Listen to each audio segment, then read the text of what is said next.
Good evening, everyone. I, Vikas Parashar, on behalf of Law Teachers India and Rajiv Gandhi National University of Law Punjab, welcome you all to the 1 week online capacity building program, FDP, on developing MOOC programs, which is being conducted from August 30 to September 5, 2025. We are beginning this FDP with a very important session today on discussion forum and self assessment evaluation, which is critical for designing effective and engaging MOOCs. We are honored to have with us today Dr. Brindpreet Kaur, a distinguished academician and accomplished researcher. Dr. Kaur is an assistant professor of economics at RGNUL Punjab with nearly 2 decades of teaching experience in areas like microeconomics, macroeconomics, and labor economics. She holds an MPhil and PhD in economics from Punjabi University, Patiala, and is also a UGC NET qualified academician. Her doctoral research focused on labor employment patterns in the Punjab industry. Dr. Kaur has authored 2 books and edited 3, published numerous research papers, and presented at major academic platforms including International Labour Organization's 8th Regulating for Decent Work Conference in Geneva. She has also delivered lectures at international conferences hosted by Shangtan University, China, and several premier Indian law universities. At RGNUL, Dr. Kaur heads the School of Agricultural Law and Economics, SAIL. She is a member of the Center for Business Laws and Taxation, CBLT, and also serves as MOOCs coordinator for undergraduate programs. Her vast experience in curriculum design, digital pedagogy, and academic leadership makes her the perfect expert to guide us on today's topic. Please join me in extending a warm welcome to Dr. Brindpreet Kaur. Welcome, ma'am. Over to you. Thank you, Vikas Parashar sir. Thank you so much for such a generous and warm introduction. I think I did not deserve as much as you said about me, but that's very, very generous of you. I have a PowerPoint presentation and I would like to share so that it becomes easier for the participants also to converse across through the presentation. So am I allowed to share my PPT?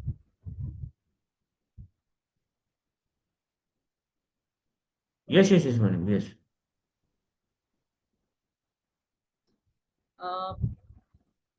I hope my PPT is visible. Yeah, is it? Yes, ma'am, it is visible. So I'll be talking about the 4 quadrant approach for developing MOOCs and then specifically talking about the discussion forum and the self-assessment component of MOOCs. So starting with the very introduction itself, I'm changing my slides. I hope the transition is visible too, because कई बार गड़बड़ हो जाती है थोड़ी सी. Yes, it's moving. The transition is visible, no? Yeah. Yes, sir. So at the very outset, let's take a quick introduction of what this MOOCs is all about and how does it work. So what is MOOCs? MOOCs, the abbreviation itself goes about the massive open online courses, MOOC. And basically it is what it is primarily a platform. It is a web-based platform specifically, which provides a learning opportunity through a distance education mode which is provided from the best institutions of the country. Going into a little quick history of how this MOOCs came across. So this MOOCs was established for the first time in 2008, but it gained momentum in the year 2012. And specifically in the form that we see it today, it was launched by the Honorable President of India on 9th of July 2017 to provide access to the best learning resources across the country. So this project majorly was taken up under the National Mission of Education with the help of Information Communication Technology by the Ministry of Education, which was earlier known as the Ministry of Human Resource Development. And they together introduced a new project, a novel project, which is called the SWAYAM. SWAYAM basically means the platform. It is basically the platform for self-study or basically the abbreviation is the study webs for active learning by the young aspiring minds. That is how SWAM is expanded as the abbreviation.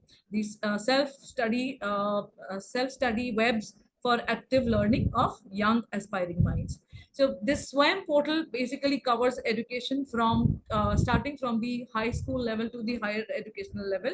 That means starting from the ninth standard onwards, we have courses available to the educational level, moving up, progressing up to the university and the tertiary sector education. Uh, Talking about the initiatives that were taken by the government of India, primarily before we had MOOCs as a formal platform of learning through distance education. The major objective that they had in the mind was to make available the resources like the e-libraries and e-books and repositories available for the people to learn and read from. And they also provided media files from which the learning material could be accessed. In this regard, IGNOU was one of the pioneer institutions who started a national digital repository, and they named it as Sakshat, meaning thereby that they wanted more of the people to come across as learners and acquire greater learning. Similarly, CBSE, also motivated by the same objective of the government, they introduced new project. Like I said, it had started off from the higher education level from 9th standard to 12th standard. So for this specific courses pertaining to the 11th and 12th classes, they had introduced a new project. CBSE specifically, they had introduced a new project which was known as Shishya. Then also integrating this information technology with the curriculum of rural schools, because there was a digital divide between the people in the urban economy and the rural economy. So there was a need that they should be inclusively added into the mainstream of knowledge economy. So that is why specifically for the rural population, there was a project which was introduced and called Vidya Vahini, because it was primarily aimed at building up with the integrating of the information technology resources even for the rural schools. Similarly, government had also started one more project which was called EduSat, and another project which we all are very familiar with, which is the Library Network Center, and is called InflipNet, through which it started developing a repository whereby all the resources of research and reading were available through this repository called InflipNet. And then came the first consortium of educational communication, which is the CEC, who used television for the dissemination of educational resources. Going quickly through the definition of MOOCs. MOOCs, like I said, MOOC, the name itself. What does M stand for? It stands for massive enrollment numbers. Why massive enrollment numbers? Because it's an open course which is offered free of cost, and there has to be no mandatory pre-qualification to the course, and anyone sitting anywhere at any time, at their convenience, at their availability, at their comfort, they can enroll into the course. And that is why that it is something which can invite a greater enrollment, in fact a massive enrollment, and hence the word M, the alphabet M. O, like I said, it stands for open, free of cost courses with no mandatory qualification, because you do not have to be qualified up to any particular level to enroll into the course. Any student who is basically literate enough, starting from 9th standard onwards, can enroll into the courses, who has the capability and the potential to understand and comprehend the courses which are being provided free of cost online. They can enroll into the courses. So that is why it is open and is free of cost with no mandatory qualification, which is required as a prerequisite to enroll into the courses. And because it is mandatorily offered in the online mode, that is what the second O in the concept of MOOC stands for. That is, it's an online course, because it is a completely digitized mode of education which can be accessed by the people or the enrollers anywhere, sitting anytime, sitting anywhere across the country or even globally.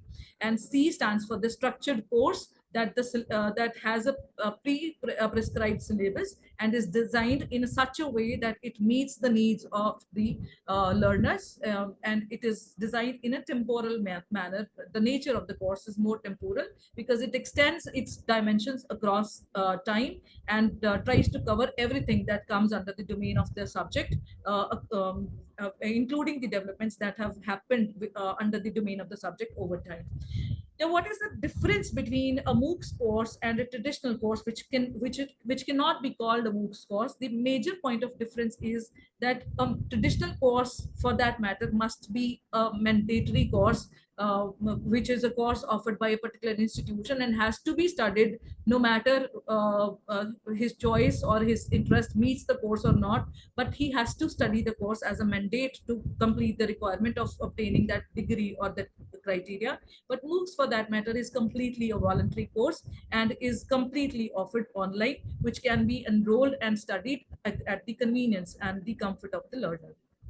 So it is completely the discretion of the learner that he is in a position to decide whether he wants to participate in the course or not, and how he wants to participate, what time he wants to participate. All these things are left completely at the discretion of the learner. And if somebody is not motivated to learn, then of course it means he is not a part of the MOOCs course. He is absolutely exempted to be a part of the MOOCs stream. The basic philosophy behind the MOOCs objectives is the 3 A's: anyone, anytime, sitting anywhere. So like I said, anyone can enroll. That is why massive enrollment is being witnessed under the MOOCs courses, because you can enroll anytime during the prescribed window of the enrollment of the course, and anywhere, because it has no mandate whether you belong to a particular area or a region or a particular state or a country. You can sit across the laptop and enroll from anywhere in the world. And the major medium of conversation across the courses, across the MOOCs courses, usually is English. And the platforms that offer these MOOCs courses or the online mode of digital education, some of them, if I name them, one is Coursera, that we all know of. Then there is edX, then there is Canvas, Future Learn, and in India specifically, all these, they are courses which are available even across India. But in India specifically, the initiative taken by the government of India is the MOOCs courses, which is available through the SWAM platform. So swam.gov.in is the website through which we scroll through the MOOCs courses. What are the features of the MOOCs courses? Why I'm discussing all this before discussing the self-assessment and discussion forum components? Because unless we know and understand about these things about MOOCs, the self-assessment component and the discussion forum component would not probably be comprehended very clearly. So I'll take a quick brief of the features of the MOOCs courses.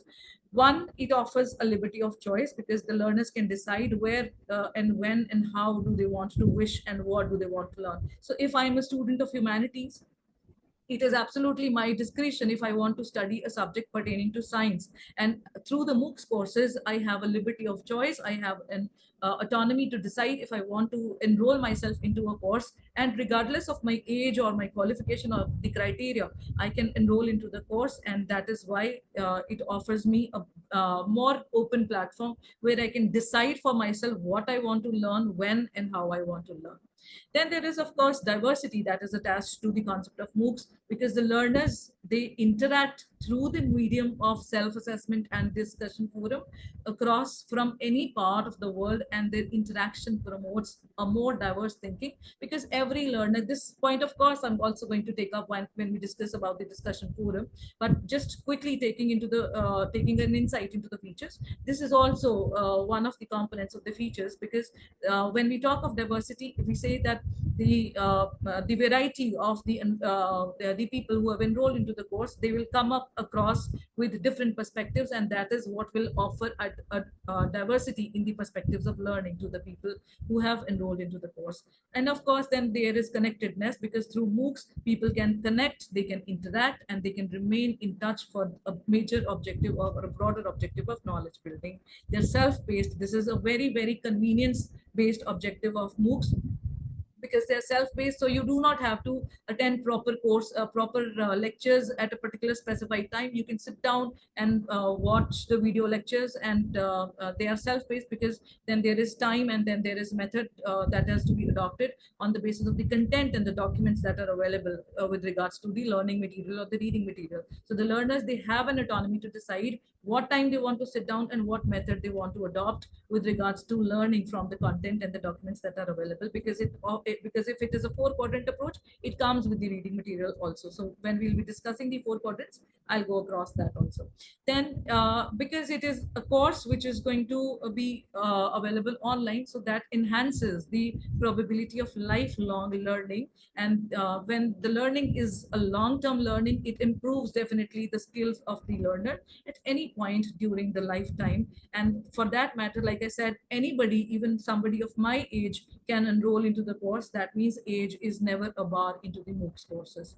Recognition and certificates. Now, most MOOCs courses have some evaluation criteria, because the one of the very important components is the self-assessment and self-assessment criteria, whereby some questions or some quizzes or some assessment exercises are provided to the learners, and they can perform those exercises, complete those exercises, and by virtue of that, they can self-assess them.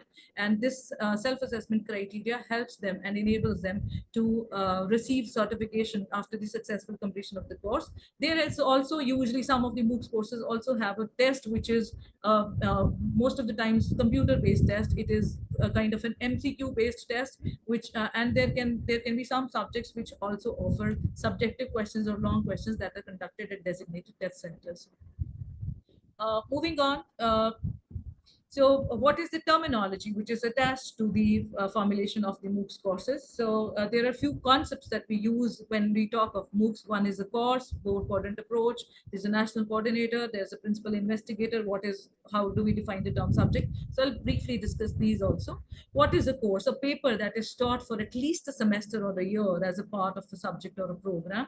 That is what we call as a course. So if I'm talking of maybe photography as a course, that means it is a paper which will be taught for at least a semester, maybe 3 months or 4 months, or maybe 1 year, as a photography paper 1 and photography paper 2. So photography skills would be taught under that course, and because it forms a part of the subject or the program, that is why it is called a course. And it has a 4-quadrant approach, which means there are 4 basic quadrants. What are the 4 main components that e-learning under the MOOCs courses offers? One is the e-tutorial, second is the e-content, third is the web resource, and fourth is the self-assessment. So this e-tutorial is the video content that we already provide to the learners, because through the video lectures, the learners are able to understand the perspective that the instructor or the teacher or the resource person offers, what content he has to offer. And the same content is also available in the documented form, in the form of e-content. The documents or the PDFs are available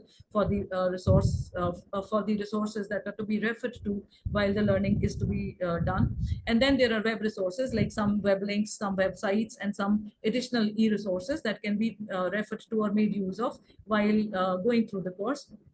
And then last comes the 4th quadrant, which is the self-assessment criteria, which I mentioned earlier also, and which I'll also be discussing towards the end of the presentation. So self-assessment is that component where all the learners are given an opportunity to self-assess them, because that is how they get to know how much they have learned and what is their progress with regards to the course, and are they eligible for the certification of the course or not. The people who design the courses, the government of India has categorized them into different heads. One of them is the one major concept that is used here is national coordinator. So basically, national coordinator is who? It is an institution which is specifically designated by the Ministry of Education, and this national coordinator is the institution which is assigned with a specific sector to cater to the MOOCs. That means a national coordinator would be a particular set of institutions who would have been designated by the ministry to look into a particular aspect. Let's say, for example, for engineering courses, we have one set of institutions who would provide the courses under the head of the engineering subjects. And then there would be courses on general studies. So another group of institutions would be offered, or another consortium of those institutions would be offered the opportunity to design and prepare courses that fall under that category of general studies. So all these institutions, the consortium of these institutions is what the government calls them as national coordinator. And then we have the sectors, because the subject domain that they refer to, that particularly is called a sector. A particular level of learning, like high school or engineering or non-engineering or a diploma or a degree course, whatever type of course it pertains to, that is what we call as a sector. Now, who's the principal investigator in a course? The subject matter expert who belongs to a particular reputed institution and has been assigned the duty of developing the course, the content of the course designed already by the national coordinator.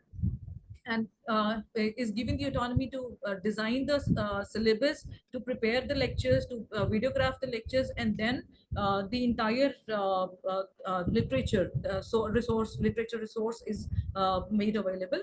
This entire process has to be done by a principal investigator, and this principal investigator is the one who's assigned the task of developing the MOOCs. And this principal investigator is somebody who falls under the domain of a national coordinator. So the national coordinator will decide, approve, and then assign whom they approve to be the principal investigator of a particular course. And then the subject, of course, is the discipline which is taught in an institution, which might be consisting of the courses, and also is responsible for preparing certificates and awarding the course or the degree to the learners.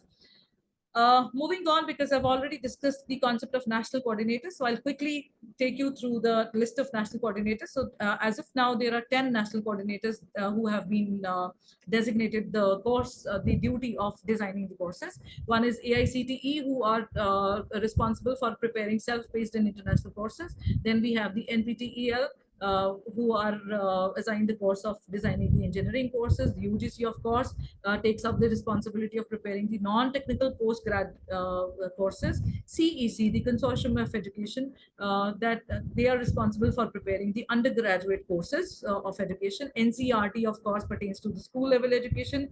NIOS is the Open School Education Forum. So they are responsible for providing courses for school education. IGNOU, of course, is out of school students, meant for out of school students, because IGNOU is something is an institution primarily which is responsible for preparing and designing courses for those students who are dropouts of the institutions and who want to enroll themselves for distance learning, because probably they do not abide by, or maybe they are not comfortable with the specific norms and timelines of the designated curriculum designed by the institutions under the specific time frame.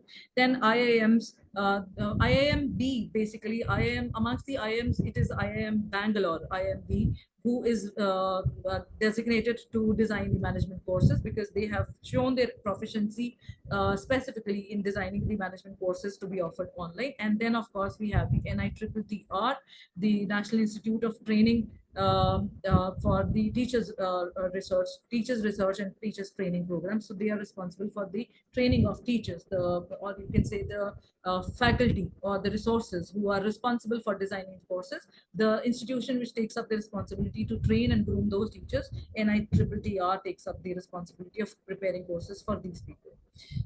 Moving on, we have the explanation of how the MOOCs works through this SWAM portal.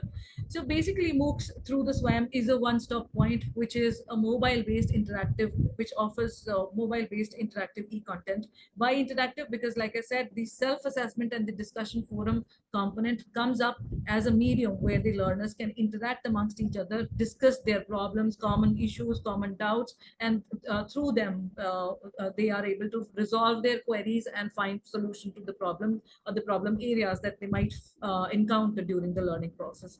MOOCs is a platform which covers all levels of education from high school to university. This I've already discussed. High quality learning using multimedia at any time on the basis of any time, anywhere. State of the art technology is to be used, which allows easy access, monitoring, and certification, peer group interaction and discussion forum. And because the discussion forum that I'll be talking of after a few slides is basically a platform which offers a peer group interaction mode and is more suitable for interactive learning or a community learning, because people across the regions and the boundaries, they come together on the discussion forum and interact amongst each other to look into the problems that each of them might be facing with regards to the learning of the subject. Then there is a hybrid model of delivery, which also adds to the quality of classroom teaching. So if, for example, I am teaching in the classroom and I have some courses available, I have some courses which I am making available through the MOOCs portal, all that I could not make my students learn in the confines of the classroom, I will be in a better position to make them learn through the online mode. So this is basically a hybrid mode, because apart from the offline mode, I also have the online medium, which can make use of enabling my learners to add on to their knowledge, because the content that I could not deliver to them because of maybe paucity of time or the confines of the institution, some limitations of the institution, maybe that all that content I am able to make them available through the online mode. What are the features of this SWAM program? So basically, this SWAM comes up with three cardinal principles of access, education, equity, and quality. So three principles of education: access, equity, and quality. So education primarily is based on three principles. One, it should provide access to everybody who is interested in acquiring that education. Second major principle is equity. That means it should be available, it should be provided equally without any bias and without any prejudice to anybody who is keen to learn. And of course, it should aim at quality learning, because that is what the main principle is, that if education is provided with quality, that facilitates learning and in fact long-term learning. SWAM is aimed at bridging the digital divide for students who have been untouched by digital revolution. So like I said in the beginning also, that because the rural areas in the country remained untouched because of the digital divide, so this was primarily a program which was specifically focused at aimed at bridging up that digital divide, because the government wanted to include those people also who had remained untouched by the digital revolution, because this is how education can promote and facilitate the incorporation of information technology by the medium of education. Of course, SWAM, like I said, it hosts the courses from classes starting from 9th to PG level, and refresher courses for refresher and skill courses also for the teachers. So ARPIT is one very popular program which is offered by the UGC and SWAM, specifically meant for meeting the refresher course requirements of the teachers, especially when they are in their employment. Then there are courses which are prepared in an interactive manner by the best teachers in the country, because when people or resource persons from different streams come across and prepare the content in a more interdisciplinary manner, the quality of the course improves, and the interactive manner used by those variety of resource people brings out the best amongst them, and that is how the courses facilitate a better and a more quality learning amongst the learners. And of course, like I said, it is already structured in a 4-quadrant manner. Now, what is this 4-quadrant approach? Like I discussed briefly earlier also. First quadrant is the e-tutorial, which contains the video and the audio content, which is put up in an organized form. There are simulation videos, the initial videos, which are just meant for providing an overview of the course, what the course objectives are, what the course would look like, what would be the course curriculum, what would be the norms of the course, and then the demonstration videos and virtual labs. So all these things, the video and the audio tutorials that come across, they all fall under the first quadrant of the MOOCs courses. The second quadrant of the MOOCs is the text that I referred to earlier also, which is in the form of an e-content. This basically is provided in the form of the PDFs or the textbooks, or maybe the e-books which are available, the soft copies of the books which are available. So anything which comes in the electronic form, maybe the e-books or the e-text or the PDF copies or the PDF files of the textbooks, all these things, they constitute the e-content. And then these can also be accompanied by illustration videos and demonstration videos, and the documents which provide more interactive stimulation. The third quadrant specifically is the web resources, which contain related links and open source content on internet, their case studies, books, including ebooks, research papers, journals, articles, etc. So the web, all the web resources, all the online resources, other than the textbooks or the PDFs that have been already provided in the documented form, in the e-content form to the learners, there can be additional web resources, reference to the web links, reference to the websites, maybe some more informative sites which can be accessed by the learners at their ease, at their convenience, which are primarily related to providing information on issues like maybe they have information on case studies, or there can be some books or some edited books or some research papers or research journals or articles, which can actually facilitate and add to the component of knowledge that the learner is already in the process of acquiring. And the fourth component, like I've been mentioning repeatedly, it is the self-assessment component, which contains the questions or the problems in the form of MCQs, or maybe fill-ups, or maybe match questions, short or long questions, quizzes, and of course the discussion forum and topics which are meant for discussion amongst the learners. So this is the fourth quadrant. So the main part of the presentation which I have to focus upon is the self-assessment and the discussion forum, which is the fourth quadrant in MOOCs. Before I move to the fourth quadrant, that is the discussion forum, I have to discuss significantly why there should have been a four-quadrant approach to the development of MOOCs. It is because MOOCs is a bouquet of courses that is offered to us that we can choose from. Because I said in the beginning, while I was discussing the features of MOOCs, that it is something which offers us autonomy, liberty to choose, convenience of the time that we sit down to learn, because we do not have to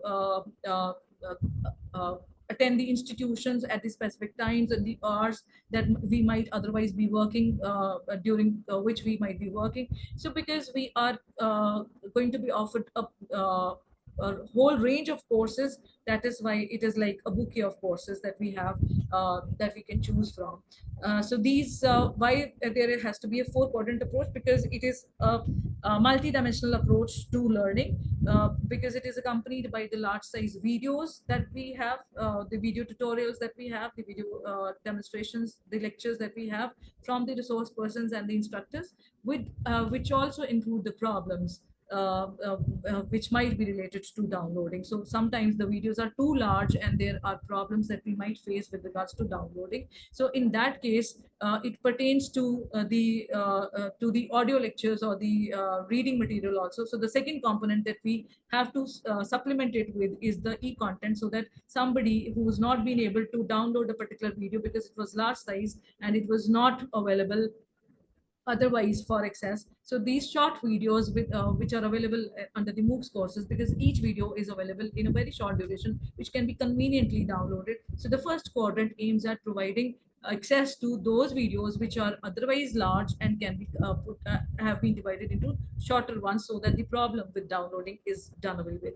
Then it is also something which has to cater to the concerns of the disadvantaged population. So somebody who did not have access to education because of lack of resources, maybe, or maybe because they could not give time to education during that part of their that time of their life, and they wanted to study for some personal or other limitations. So that kind of a disadvantaged population who has remained deprived from education, MOOCs courses, the components of these MOOCs courses, they provide, or they cater to they provide solution to, or they cater to the concerns of that disadvantaged population.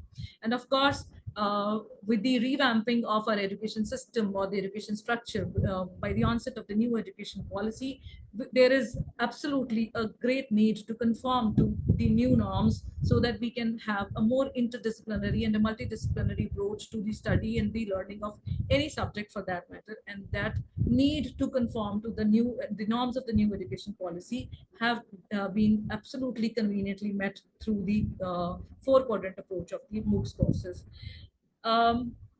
Since recent, especially after the onset of the new education policy, almost all the institutions have been shifting to a new system of gradation and assessment of the students, which is called the choice-based credit system, CBCS as we call it. And because the need to shift to this choice-based credit system was facilitated more with the new education policy, so that the shift to this new criteria of assessment and evaluation has been facilitated better with this four-quadrant approach. Because when we study from these courses, when the learners enroll themselves and get certified from these courses, they have the privilege of studying across their streams, across the boundaries of their stream. So something, if I am I'm interested in, like I mentioned, the case of photography skills, so, or any other course for that matter, which is beyond beyond the confines of my course curriculum, prescribed course curriculum, and if I want to have additional courses, I would of course be evaluated on the basis of my performance in that course,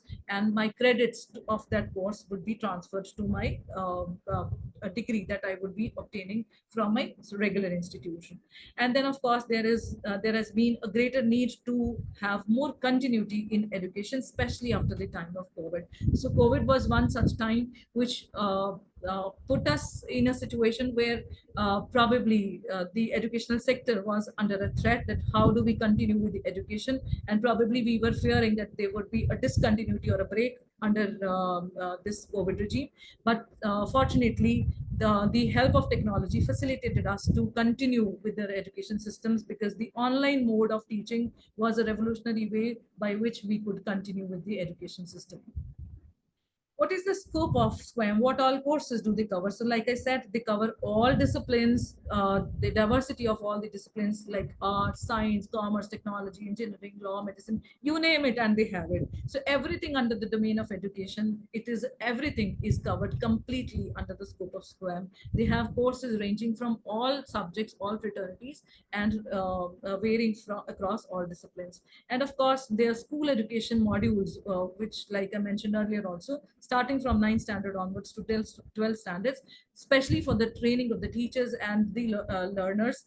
It aids in a better understanding of the subject, because if some student during the higher education level, the higher secondary level, has not been able to understand the concept, he can enroll through the course offered by SWAM, and that video lecture or that audio lecture and that e-content that is available across through the online mode can facilitate his learning and aid in better understanding of the subject, which he would otherwise not have been able to understand in the confines of the classroom. These courses, they offer skill-based programs which are covered by polytechnics and industrial skills, which are certified by various ministries and councils. The curriculum and courses meant to meet the needs of choice-based credit system and independent awareness courses that may not be a part of any curricula. So like I said, these courses, they transcend beyond the boundaries of the boundaries and the confines of the prescribed course curriculums, and whatever curriculum is mandatorily taught to a particular learner under the domain of a particular institution, across the boundaries of those courses, the learners can enroll in different courses, a variety of courses, and that facilitates an independent learning of that course, which might not be a part of the course curriculum that he has already prescribed to. Financing of the MOOCs, how does it happen? This is although less relevant, but then because I thought we'll be having people also across the program who might be interested in learning about how these courses are financed. So how the courses are financed, primarily the cost of creating the creating the course content and the video recording, which is generally provided by the ministry, is 9 lakhs. The honorarium that is paid to the coordinator for the preparation of the course is 2 lakhs. The honorarium which is paid to the faculty or the subject matter expert or the content creator for the course is 1 lakh. For the coordinator and subsequent running of the course, if your course is run repeatedly, like our very renowned resource person, Dr. Jasleen, she has one very popular course across the SWAM portal, which is Sociology of Gender. So her course has been, I believe, if I'm not wrong, it is running for the 5th consecutive time this year. And so if there is a subsequent running of the course, 1.5 lakhs is the honorarium which is offered to the coordinator. So I think she would be in a better position to relate to the financing scheme that is offered by the MOOCs. Of course, earlier the examination fee that was prescribed by the MOOCs platform for the learners was rupees 1,000. But subsequent to this, it was revised, and now the revised fee for the candidate, especially when he has to sit for the examination, because the course comes with 2 parts of the process. One is the learning part, where he is allowed to register free of cost, and there are no charges to be paid. But once he decides to sit for the exam and wants to appear for the examination, so that he can get certified for the course and officially have a certificate of having completed that course successfully, he has to pay the examination fee, which was earlier rupees 1,000 per candidate per course, but now it has been reduced to rupees 750 per candidate. And the honorarium that has to be provided to the course reviewer who edits the course and reviews the course, who is like a vetting agency to the course, the honorarium provided is rupees 15,000 per course. Anyways, moving on to the to the quick overview of how the procedure for developing the MOOCs works. So the first step in this process is identification by the national coordinator. So the national coordinator, whoever is the national coordinator with regards to the agency, the deciding agency, whether they want to provide technical education in the form of engineering or science courses, or whether it is humanities or post-graduation courses, or whether it's a school education. First step is that the national coordinator is identified, and then the national coordinator is further required to identify the course where the online education is preferred or is demanded. So the expression of interest is usually invited by the national coordinator from the course coordinators through universities and institutes. So letters are sent across the institutions, and invitation to prepare the courses is usually made, through which the subject matter experts are invited to prepare the programs and prepare the content of the program and submit their proposals with regards to the development of that program or that course. Second step is the expression of interest. So after the proposal has already been received by the course coordinator, the second step is that the expression of interest is evaluated. And when the expression of interest is evaluated, the national coordinator is authorized to identify the course coordinator and then invite him to prepare a more detailed proposal, including the cost and the expenses that he would be incurring during the time of the preparation of the course. And the national coordinator will then further appoint an academic advisory council and the subject matter expert to review and decide the process of making the proposals for developing the MOOCs. So this is these are the first two steps. Then the course development procedure, when once the invitation to the subject matter expert has already been extended, after that comes the stage of course development procedure. So there are two parts of this activity. One is the pre-production activity and one is the post-production activity. So in the pre-production activity, each course coordinator is required to choose a team of the academicians or the resource persons or the subject matter experts who would be responsible for preparing that learning material, which is to be distributed or disseminated for the delivery of the course content amongst the learners. And this course coordinator will then submit a proposal for developing the MOOCs within 2 weeks of appointment as course coordinator and submit the same to the national coordinator. So first will be the national coordinator who will designate a course coordinator, and then the course coordinator will choose their academicians or their resource persons or their subject experts, and then they will together submit a more detailed proposal, which will be evaluated by the national coordinator. Then comes the content for proposal for MOOCs. So the final proposal for the MOOCs has to include certain components. One, it should include the course design. What is the curriculum that will be taught to the learners? Then there has to be an introductory video which gives a brief overview of what the course aims at, what the course is all about, what part of the learning it will cater to. When will the course start and when will the course end? What is the time duration of the course? How would the lectures be? What duration of the lectures would be with regards to the course? What will be the reading material and what will be the assignments? What kind of assignments would be provided in the course? So a brief overview of this entire information has to be provided in the form of the final proposal that has to be submitted to the course coordinator.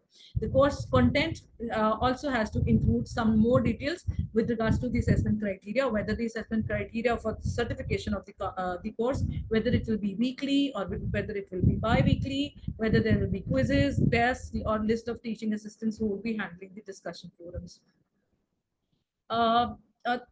Continuing with the procedure, after the proposal has been submitted to the national coordinator, after the detailed proposal has been received from the course coordinator, the national coordinator is then required to present it to the subject matter expert group. That means the group of evaluators who would sit across and look at the proposal, evaluate the proposal, and then they'll also be accompanied by an academic advisory council who will, along with the subject matter expert group, examine the pros and cons in the proposal, if there are any deficiencies or if there are any discrepancies with the proposal, and then they would finally decide whether they should be accepting the proposal or whether they should be rejecting the proposal altogether, or is there need for suggesting any changes to the course curriculum. And in the draft proposal, only whatever changes have to be suggested, that has to be done within a time period of 2 weeks from the time of receipt. So that means if this exercise is absolutely time bound, and within a period of 2 weeks weeks only from the time of receipt of the proposal, they have to respond to the subject matter expert. The national coordinator then immediately communicates this decision, whatever decision has been taken by the evaluating group of the subject matter experts and the academic advisory council. The decision taken by them has to be communicated to the course coordinator, and then the discussion or then the information with regards to the release for the funds for the course creation has to be done. So once the course has been approved and the course coordinator is informed about the approval of the course, then comes the process of release of the funds for the course creation, because of course it demands regular visits to the studios and the need to access the literary resources or information for, pertaining to the course. So all those expenses and all the entire budget that goes into the preparation of that course, the funds that are required to meet that budget, they have to be released. A part of that that fund has to be released. After the proposal activity is done, then comes the production activity. So during the production stage of the proposal, what happens is, after receiving the approval from the national coordinator, the course coordinator further proceeds with the video preparation for the course. So once the course coordinator is informed that his proposal has been accepted, now it is his duty to start with the video preparation for the courses. So he will further designate the subject experts or the resource persons that he would enroll with to, and ask them to prepare the video lectures pertaining to the different topics in the specified in the course. The course coordinator will have to identify a studio and which is compatible with the norms and the quality standards that SWAM has prescribed. And then they'll also engage a production team, which has to be paid by the course coordinator himself. And then they prepare 20 hours of video lectures as per the stipulated guidelines. So any lecture up about 30 minutes of duration is prepared first. A video lecture of about 30 minutes of duration is prepared, and then it is edited by the production team, and then it is submitted to the course coordinator, who further vets it, goes through the content, the quality of the content, examines that whether the content meets the norms of the SWAM quality standards, and if there are any revisions required in the course. So all this process takes place during the production stage. Then comes the final stage of the MOOCs creation, which is the post-production activity. So like I said, the video editing and the sound editing, all these components, they come after the production has already been done. So once the subject matter experts have recorded their videos, they've prepared their content, they've submitted it to the production team, then starts the work of the post-production team. So the post-production team consists of one video editor, one sound editor, and then there's a music team who will be responsible for different parts of the editing process, including reviewing, editing, re-recording of the sound, right? So just in case I have recorded a lecture sitting at my place or maybe in a studio, and and then during the process of reviewing, the editor feels that probably there was some sound in the background which was disturbing and which was deteriorating the quality of that sound. So he might ask the subject matter expert to re-record the lecture and then make changes whatever are required in the soundtrack.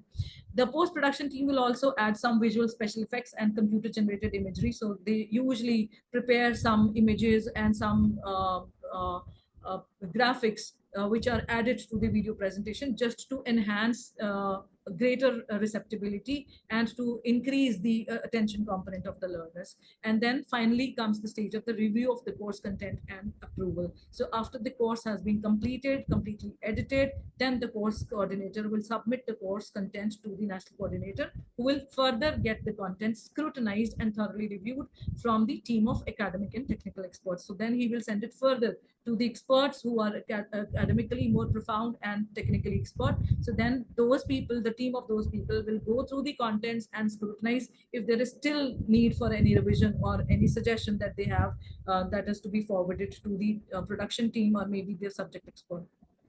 And then the national coordinator, in consultation with the course coordinator, will recommend whether the course has to start from the stipulated date or not, or they will probably recommend a specific date when the course can start, and then the end of the course also, the date for the end of the course also will be specified by them. And after the approval of the academic advisory board, the course is uploaded on SWAM. So this entire process takes place at the background before it is uploaded on SWAM. So it seems very easy and convenient, but of course it's a very, very technical process which goes through various stages of revision and re-revision, recording, re-recording, editing, and then finally comes up the content which is uploaded on SWAM in the form of the video lectures that we see.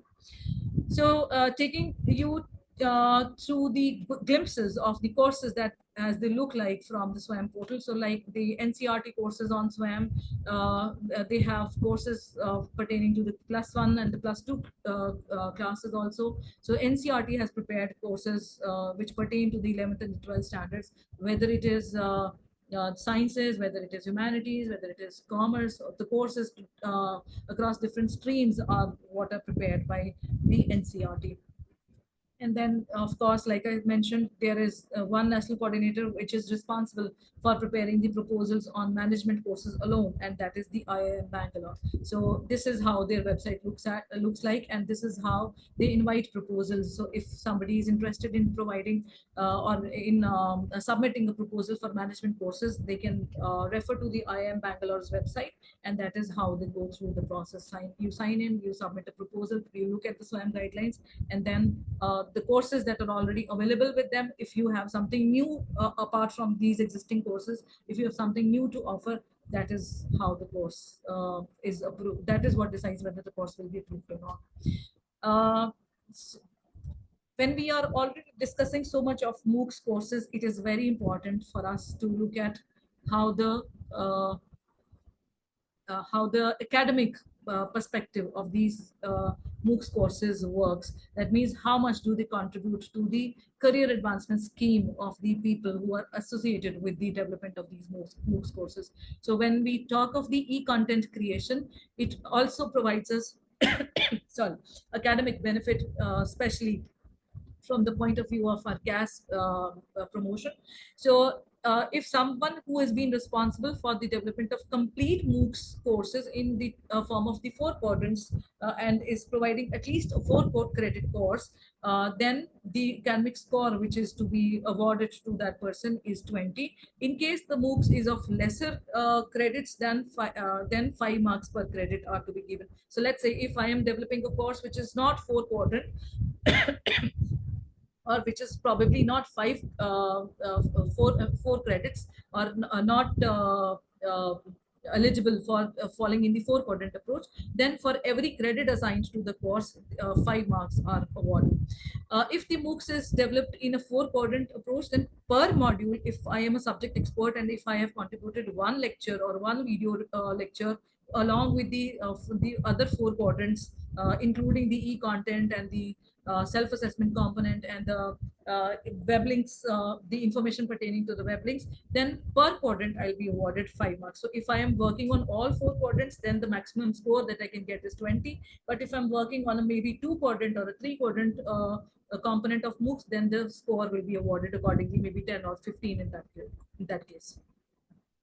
The content writer or the subject matter expert for each module of MOOCs, at least who's worked for 1 quadrant. So if I have given only 1 video lecture and I have recorded only 1 lecture, then the score that I will be awarded is 2. So if I have 5 video lectures, only video lectures recorded, then the maximum score that I will be awarded would be 10. So if I'm not recording a video lecture, let's say I'm writing just writing for the reading material of a particular course, which is offering education, which is being offered through the online or maybe the distance education mode, then simply writing the reading material, or preparing the reading material for that course would provide me a 2 marks for every topic or every module that I have prepared. If the development of e-content is done in the 4 quadrants for a complete course which has the entire list of the topics that are to be covered under that course, if all the content has been provided as a subject matter expert, then for the 4 quadrant approach, the development will award him 12 marks. And for 1 module which has been developed in 4 quadrant approach, every module will be provided 5 marks. The e-content will be awarded 5 marks, and contribution to development of e-content module in complete course or in the form of a paper or in the form of an e-book, at least if there is 1 quadrant, like I already mentioned, for at least 1 quadrant, the marks awarded are 2. We say, like I said in the very beginning, that MOOCs courses are massive courses. So if I take up a quick analysis of how massive they actually are, then I need to go into the numbers pertaining to the MOOCs courses. So the SWAM portal that we have, the SWAM initiative that the government of India has taken up, as of now, as per the data which is available for 2024, not 2025, but for 2024, as many as 10,075 courses by the 10 national coordinators have been opened up for enrollment across different semesters by the SWAM, and almost 33 lakh, or maybe a little more. I think the number must have have risen. It has risen to 36 lakhs, if I'm not wrong. 36 lakh enrollments have been witnessed in the recent years, from starting from the very initiating year of 2017 to 2025. I believe it is 36 lakh enrollments, and almost 20 lakh people have successfully completed of, because of 36 lakh. Not everybody completes the course. There are dropouts also. There are people who just enroll with the course for the sake of learning and do not sit for the examination. They do not get a certificate for the course, so there are dropouts. Majority of the times there are dropouts also. So out of the number of 36 lakh enrollments, the exact figure of successful completion and of having obtained these certificates is 19 lakh 85,196. So this is the actual enrollment number, which has witnessed complete successful completion, because they have even obtained certificates of successfully completing those courses. And all these courses, they are being provided by 203 educational institutions across the country. So UGC and the government of India, accompanied by the Ministry of Education, they are on their initiative to persuade more and more institutions to enroll into preparing the MOOCs courses and uploading them for the purpose of facilitating better and then more effective online learning. If we talk of MOOCs, there are certain problems also that we quickly need to look into. One of the problems is the access to computer literacy for subscribing to MOOCs. So anybody who is not computer literate or is not very comfortable with technology might not be able to subscribe to the MOOCs courses and would not be able to learn from these courses.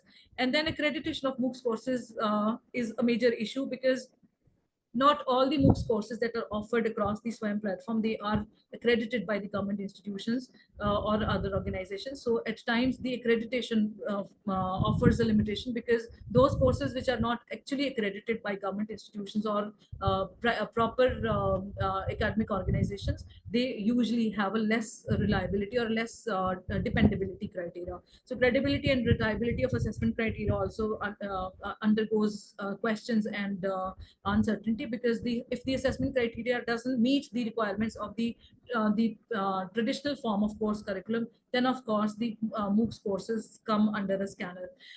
Then there are, like I said, there is a huge possibility of high dropouts also. Many people who enroll with the course, they might find it interesting in the beginning, but usually with the passage of time, if their interest fades out, they do not want to complete the course, or they usually tend to drop out in between the session or in between the course duration. And then maintenance of standard and quality of education. So if the content of the course has not been prepared up to the quality norms, or is not meeting the quality standards of education, then of course that defeats the very purpose of preparing the.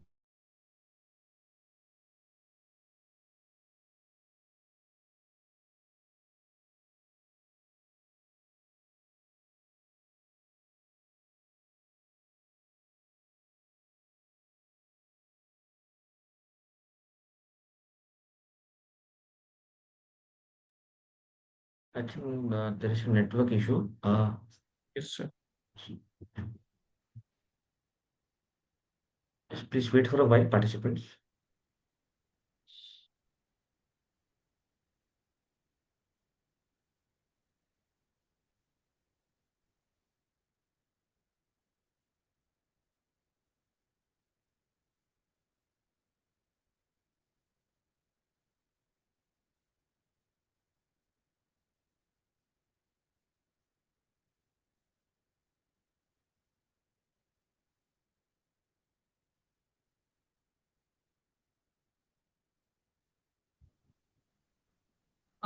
Dr. Kalpesh, was I muted? Yes, yes, ma'am. We lost you for maybe 1-2 minutes. Uh, Yeah. did I miss on with the content that I was sharing? Madam, you're talking about only MCQ part, as a test that Sorry, you were the discussing. challenges. Yeah, in challenges in MCQ part that you were discussing. Okay. Yeah. Access to computer literacy. I'll go through these points quickly one more time. So, computer literacy, somebody who's not computer literate and not very well versed. Madam, sorry for interruption. PPT is not visible. Sorry, Kalpesh sir, can you please repeat? PPT is not visible. PPT. It's not visible. Okay, No. I'm so sorry. Let me please check. I think there was a little problem with connecting. One second.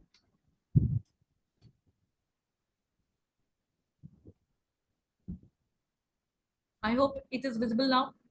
Yes, ma'am, it is. Yeah, thank you. So the challenges that I was talking of, one second.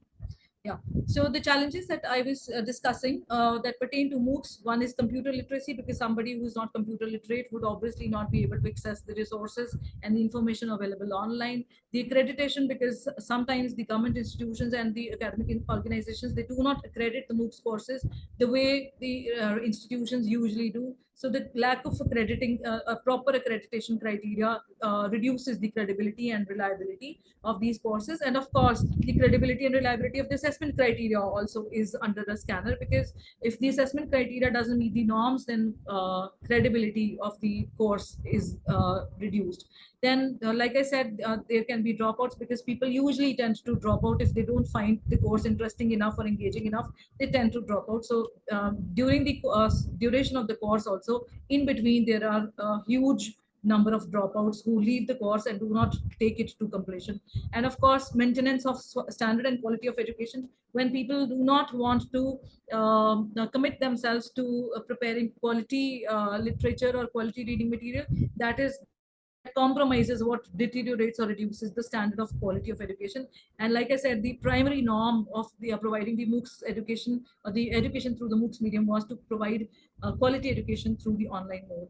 And then there is issue with regards to parity and harmony in grading systems of MOOCs with other regular courses, because the way we assess our courses in the traditional manner in our regular institutions is far different from way these courses are assessed. And then there is no parameter for check on plagiarism of the content which is provided under MOOC. So because the literature is provided in the form of PDFs and documents, so it is already uploaded, and then nobody checks up. At times, there is no check on the extent of plagiarism that might go into the preparation of this reading material. Use of only MCQ based test for assessment under MOOC. So if there are only MCQs which are used for assessment under the MOOCs courses, that is something which offers only a partial credibility to the course, because without complete knowledge assessment of the learner, it would not be very appropriate to allow the learner to obtain a certificate for the course. Then difficulty in building a relationship between student and teacher, because there are limited courses which have a forum for discussion between the instructor or the teacher and the student or the learner. So that is what makes it difficult to interact, makes it difficult for the learner to interact with this with the teacher. And this is something which conventionally is seen more in the traditional form of education, where in the confines of the classroom, the student and the teacher, they are engaged in direct conversation, one-on-one interaction. And in case of MOOCs courses, this is somehow missing. Now we move on to uh, the component that I was to discuss about, that is the discussion forum in MOOCs. So discussion forum in MOOCs is basically aimed at a more learner-centric approach. Why learner-centric? Because discussion forum is a platform where all the learners, they come across and engage themselves in interaction and communication with each other, and with the result that whatever problems or whatever queries they have with regards to that subject or that course, they can put across in the discussion forum and find solutions or alternatives to better learning and more effective learning for the course. So basically, it is a medium or a platform which provides a space for social interaction amongst the learners. So discussion forum majorly aims at providing a social experience of MOOCs. That means if you are enrolling yourself to a MOOCs course, then how do you socially interact? How do you acquire a social interaction? How do you interact with the learners across the confines of a classroom? Because everybody is virtually connected. So discussion forum is that medium which provides more of a social experience to the MOOCs learners. It provides the learners also a platform to share their ideas, discuss common doubts, and find answers to the problem. So if I am a learner enrolled to the MOOCs course, and if I have some doubts or some queries pertaining to the course, and I'm not very clear about some content which has been uploaded in the course, then I might go to the discussion forum and put my question across and ask the peers in the group to answer my queries. So some of them who already have a prior knowledge of the subject or have some prior information about the topic, or probably greater clarity, would be in a better position to answer my query and put a solution to my doubts. So that would also enable a more and a better effective community learning or a group learning. So it because it allows the peers to engage amongst themselves for a more effective communication. So it fosters peer-to-peer learning and exchange of ideas and knowledge, and thus facilitates a more collaborative or a community learning. What are the benefits of discussion forum? So like I just said, it facilitates community and group learning. That means the people can come across and interact with each other. They can transcend the borders of cultures and regions, and then sit down as a group and learn the nuances of the subject more effectively. Of course, it provides a better the scope of diversity of perspectives, because those people who are sitting across different areas or different global territories, they would have different perspectives pertaining to a topic or pertaining to a subject. And this discussion forum would provide every learner a diversity of perspective. So something that I might not be able to think of would be an idea that would be facilitated by my co-learner. So better insight into more diverse ideas about, or more diverse perspectives about the topic or the concept might be enabled with the discussion forum. And of course, like I said, discussion forums are the platform where the instructor gets an opportunity to communicate with the learners. So it facilitates direct communication with the instructor, and then of course the clarity with regards to learning and knowledge about the subject is enhanced, because there is a better one-on-one interaction between the learner and the instructor. It also facilitates rapid learning because of community interaction. So once, if I sit down to learn something alone, I might get bored and I might not be able to retain it for a longer period. So it has a larger attrition rate. So learning is facilitated and is enhanced. The rate of learning is enhanced because of the interaction that is facilitated with the community because of the discussion forum. And of course, it certainly leads to a better and a higher success rate of completion of the courses. So if my doubts are clarified by my fellow learners or maybe by my instructor, then of course the probability that I move up to the stage of completion of the course and get certified for the course, the probability rate is much higher. Discussion forum also has some limitations attached to its working. So there are learners who might be invisible, who might be just going through the discussions or the conversations that are going on the discussion forum, and sit invisible and not participate amongst the people who are discussing across the forum. So invisible activity and passive usage is one major limitation that some people face, that somebody who might be more learned but is not very keen to engage in conversation with the rest of the learners, that invisible activity might lead to a passive learning by the rest of them.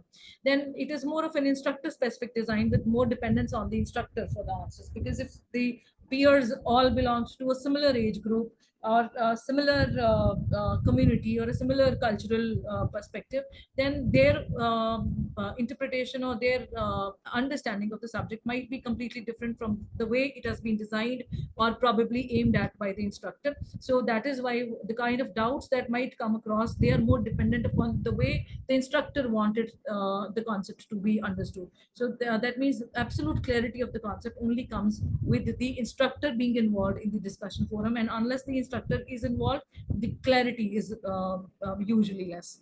Then it is sometimes also a forum of unstructured and massive information, because anybody and everybody who's enrolled into the course might come across that discussion forum and put across their ideas, which might be correct, which might be incorrect. So there is so much of information, a massive bulk of information, which might be unstructured, might be even unrelated to the concept. And this leads to more of a chaos And at times, if the instructor is required and interested in responding to the queries of the learners, he might find it maybe chaotic also, because so many questions and so many doubts and so many messages are sent across in the discussion forum, so that might render the entire learning process more chaotic, especially for the instructor to be able to respond to those queries. And then of course it leads to low quality and lack of meaningful interactions, because at times people are just talking on the discussion forum for the sake of communication, or talking even irrelevant with respect to the subject. So that is where the meaningful interaction loses its essence, and the quality education purpose is basically defeated. Moving on to the self-assessment component, the last part of the MOOCs learning criteria. So the learners through the self-assessment mode, they evaluate their own progress, because if they are self-paced courses, they are in a position to evaluate themselves, because the assignments that are usually provided to the learners, they are even evaluated immediately using the computer-based information that is already fed into the software. So the learners are able to evaluate their own progress and know how much they have been able to learn during that course of the period. Then it is more suitable to the self-regulated, educated, and motivated MOOCs learners. Somebody who's more interested in learning through the online mode will only be able to take more benefit. It will be suitable to meet the needs of those educated and motivated learners who are keen to learn about that particular subject. It also provides and facilitates the means and resources to track one's own progress. So if I want to track my progress, I think self-assessment component would be the best way, because I do not need to sit for a particular exam. I might only go through the self-assessment component, and whatever questions are available in the self-assessment part of the course, if I use those courses and those self-assessment exercise, I would be in a better position to self-assess myself and track how much I have been able to learn during that part of the course duration. And of course, it can help to address issues like bias in peer assessment. So if there is peer assessment and somebody else on my behalf is asked to evaluate my performance, then probably there might be a bias that might creep in because of the differences of opinion amongst the peers. So self-assessment is a better way of assessing one's progress, because that would keep the probability of bias in peer assessment away.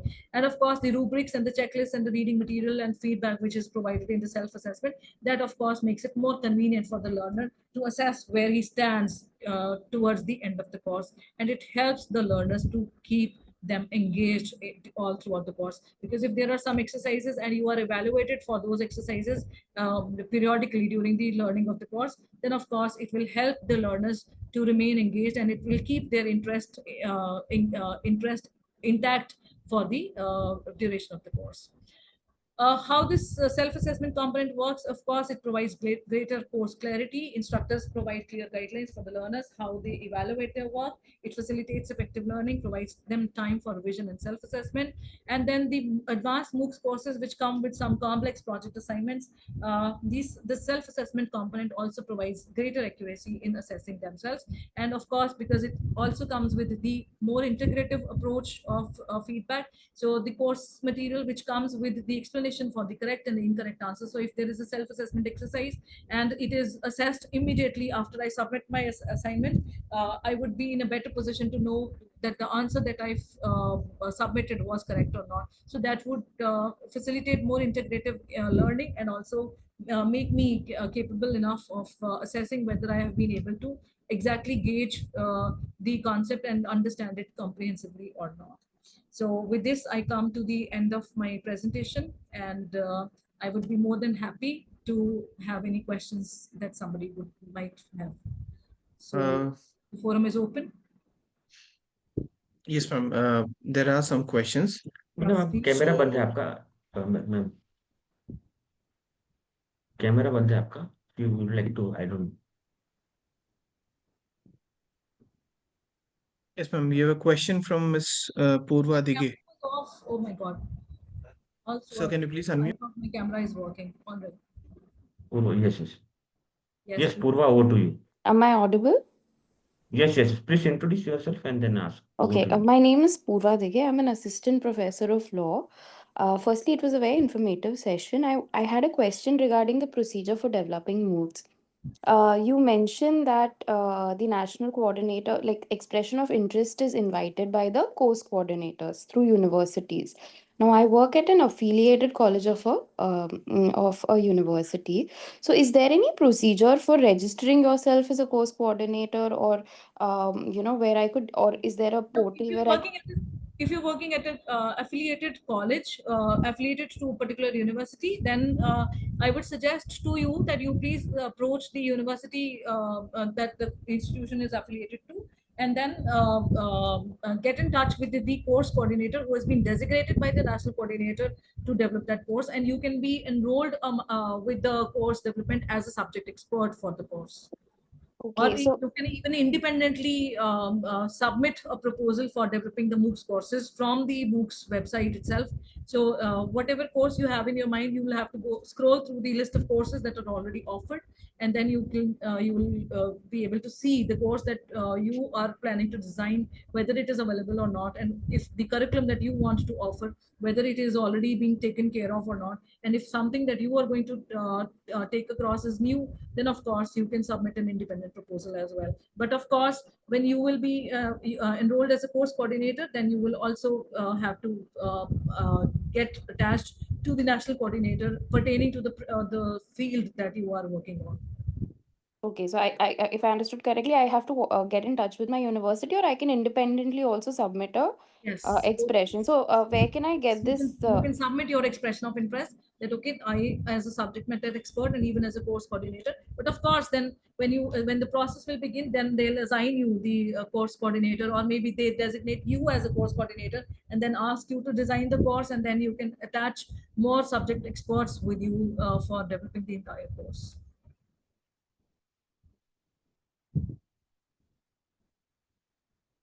Am I audible? Well, Ms. Purva, I guess your question has been answered. Have I been able Ma'am, to there is answer a the question of question. Purva?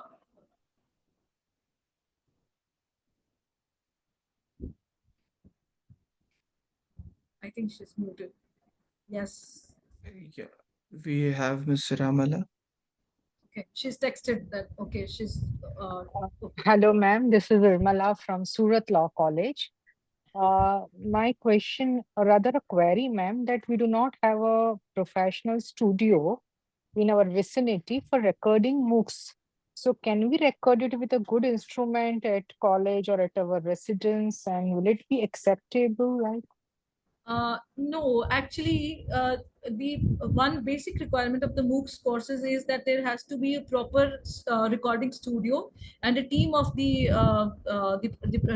team of the this production people who are expert in that field and who will be able to record your lectures and provide you with their inputs pertaining to the recording process, because it is not a one day task or a one day's activity. It has to go on for a number of days till the time you are able to complete your lectures.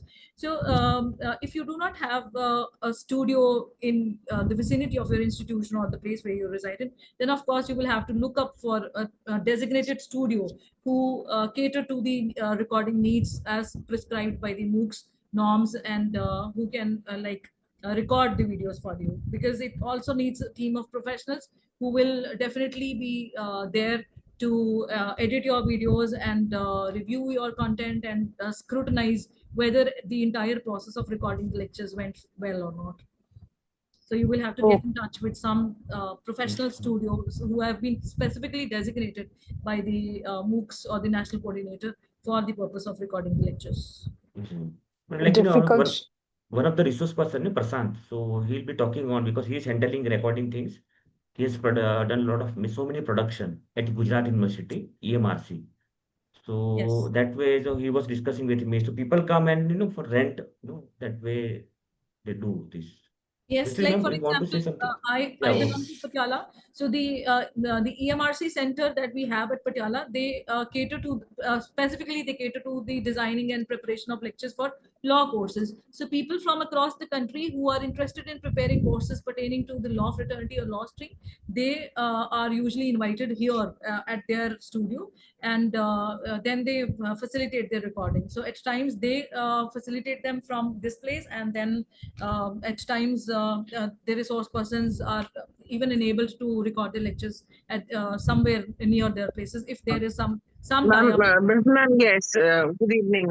If I'm allowed to add to this for the information of the participants, the EMRC is always specifically made for all the applicants or all the colleges or host institutions who are in the near vicinity. So if there's one EMRC, the zone around it will be deputed to that particular EMRC. So we have people from, maybe it is in Delhi, NLU, maybe it's in Patiala. So whatever comes near to Patiala, irrespective of at times any subject or any language or any literature field, they take on the UGC depute that EMC to have that particular producers. When you fill the form, you will have to fill the producer's name also, and the producers are from that EMRC only. So you will be guided, as ma'am has said, that you will have to get the guidelines around which is near to your vicinity. So you will meet the producers, you will plan with them, and then it's better that you sit with them and then plan which course to be made.